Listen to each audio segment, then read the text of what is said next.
고통의 십자가의 길을 걸어가시고 죽음을 당하신 주님 순환 성금요일입니다. 지금 우리는 주님 순환 예식을 거행하면서 예수님이 걸어가셨던 그 순환과 죽음에 동참하며 우리를 구원으로 이끄는 십자가를 경배할 것입니다. 십자가는 사람을 잔인하게 죽이는 살인 도구였지만 예수님께서 거기에 매달려 죽으심으로써 온 세상의 구원을 가져다 주는 생명의 도구로 변했습니다.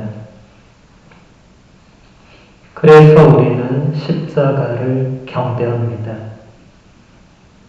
그리고 바로 그 생명 자체이신 예수님을 영성체를 통해서 우리 안에 받아 모심으로써 우리가 구원받았음을 다시 한번 확인합니다. 예수님께서는 죽음을 당하시기 전에 이미 당신이 어떻게 고통을 겪고 죽으실지를 알고 계셨습니다. 그래서 겟세마니 동산에서 피땀을 흘리시면서 아버지 하나님께 이 순환의 잔을 거두어 달라고 간절히 기도하셨습니다. 예수님도 우리와 똑같은 인간이셨기에 처참한 고통과 모욕과 소외와 버려짐과 죽음의 십자가를 피하고 싶으셨던 것입니다. 그러나 예수님께서는 당신이 그렇게 고통을 받고 죽으셔야만 다시 살아나 온 세상 사람들에게 영원한 생명을 줄 수 있다는 것도 아셨습니다. 그것이 바로 하느님 아버지의 뜻이라는 것을 잘 알고 계셨습니다. 그래서 제 뜻대로 하지 마시고 아버지 뜻대로 하소서라고 기도하시면서 그 순환의 잔을 받아들이셨습니다. 여기서 우리는 우리를 향한 하느님 아버지의 놀라운 사랑을 조금이나마 느낄 수 있습니다. 우리를 위해서 당신의 하나뿐인 아드님을 제물로 내어놓으시는 하느님 아버지의 한없는 사랑을 조금이나마 깨달을 수 있습니다. 세상 어느 부모님이 다른 사람을 위해서 자기 자녀를 내어줄 수 있겠습니까? 그러한 고통이 얼마나 큰 것인지 사실 우리는 상상조차 할 수 없습니다. 고통과 죽음의 길을 걸어가는 아들 예수님도 너무나 고통스러우셨겠지만 그 모습을 처음부터 끝까지 바라보셔야만 했던 하느님 아버지의 마음과 예수님의 어머니 성모님의 마음이 어떠하셨을까 생각하는 밤입니다. 한없는 사랑이 아니고서는 그 어떤 인간의 언어로도 그 고통을 설명할 길이 없을 것입니다. 예수님도 하느님처럼 우리를 극진히 사랑하셨습니다. 그래서 살아계실 때 제자들에게 이런 말씀을 하셨습니다.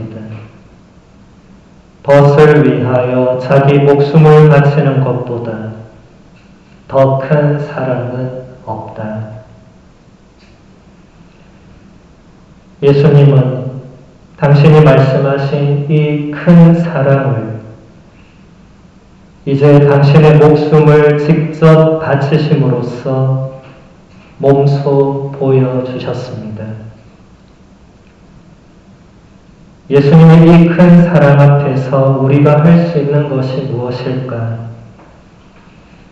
예수님께서 이처럼 우리를 사랑하셔서 우리의 죄를 대신해서 무거운 십자가를 짊어지고 걸어가시는데 우리도 우리에게 주어진 삶의 모든 십자가들을 기꺼이 짊어지고 걸어가야 하지 않겠습니까? 우리가 나에게 주어진 모든 십자가들을 피하려고만 하고 거부하고 불평과 불만을 터뜨릴 때마다 결국 그 십자가를 짊어지고 가야 할 사람은 예수 그리스도밖에 없습니다. 또다시 그분 홀로 이 세상 모든 십자가를 짊어지고 걸어가셔야 하는 것입니다. 우리 각자의 삶의 자리에서 나에게 주어지는 수많은 시련과 고통의 십자가들이 다 있을 것입니다. 그 십자가가 나를 무겁게 짓누를 때마다 십자가에 매달려 계시는 우리의 예수님을 가만히 바라봅시다. 예수님께서 나를 위해서 그토록 고통을 당하시고 저 무거운 십자가를 짊어지고 몇 번이나 넘어지시면서 끝까지 걸으시고 결국 그 십자가에 못 박혀 고통스럽게 돌아가셨다는 것을 생각할 때 그분의 고통에 비해서 지금 내가 겪고 있는 고통이 과연 더 무거운 것인가? 그게 아니라는 사실을 깨닫게 될 것입니다. 그리고 지금 이 순간에도 예수님께서 나의 고통의 십자가를 함께 지고 계신다는 사실도 깨달을 수 있을 것입니다.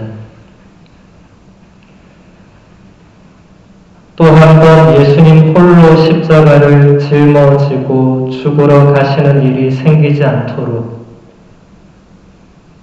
우리도 스승님의 뒤를 따라서 우리에게 주어지는 삶의 모든 십자가들을 기꺼이 짊어지고 살아가야 할 것입니다.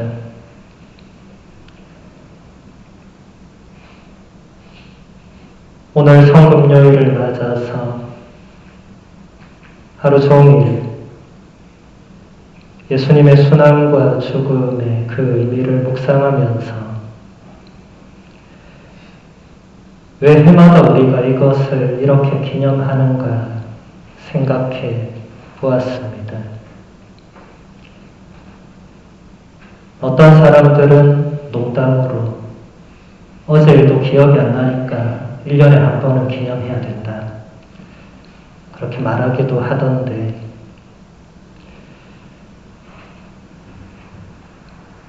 왜 1년에 한 번 꼭 우리는 예수님의 죽음을 이렇게 기억해야 하는가? 문득 저에게 온 대답은 그렇게 해도 아무리 해도 그 신비를 끝내 우리가 다 깨달을 수 없기 때문이라는 답이 왔습니다. 저도 해마다 성금요일을 준비하고 강론을 준비하고 복음을 묵상하고 예수님의 순환과 죽음의 그 신비를 조금이나마 들어가 보려고 애를 써서 여러분들에게 조금이나마 뭔가 설명하려고 하는데 제가 아무리 그렇게 해도 그 신비를 도저히 다 깨달을 수 없다. 저뿐만 아니라 우리 모두가 그럴 것입니다. 그래서 우리가 이렇게 기념하는 전례 안에서라도 우리가 아주 조금씩 하느님의 그 놀라운 구원 계획의 신비, 우리를 너무나 사랑하시는 그 사랑의 신비를 아주 조금이나마 깨달으면서 한 걸음씩 하느님께 우리도 나아가고 있는 것이 아닌가. 우리 인생은 태어나자마자 죽음을 향해서 나아가게 되어 있죠. 누구나 예외가 없습니다. 지금 이 순간에도 우리는 죽음을 향해서 가고 있습니다. 반대로 가는 사람이 아무도 없습니다. 물론 반대로 갈 수도 없습니다. 언젠가 하느님 앞에 다 서야 되는데 서기 전에 우리가 뭘 준비해야 되는가?